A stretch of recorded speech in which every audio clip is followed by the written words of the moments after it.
In this video, I'll use Excel to find a linear model for some bivariate numerical data. So what I'm going to do is highlight some data here. So we've got columns of data highlighted there.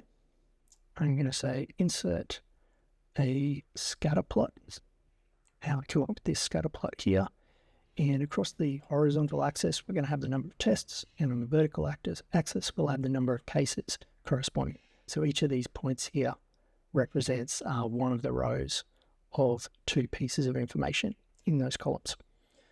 Okay, so we can right click or two finger click on a Mac on the data points, add a trend line, and make sure it's on linear because we want a straight line. I'm going to leave the intercept as whatever Excel thinks it should be, not setting it to 0. I'm going to display the equation on the chart and the R-squared value on the chart as well.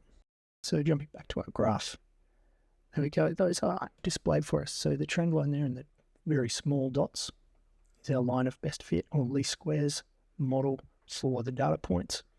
And the model itself, if you want to read it out, it's a straight line. Y equals 0.183x plus 82.547. So here Y is the number of cases and X is the number of tests. The R-squared value is 0.778 in this case.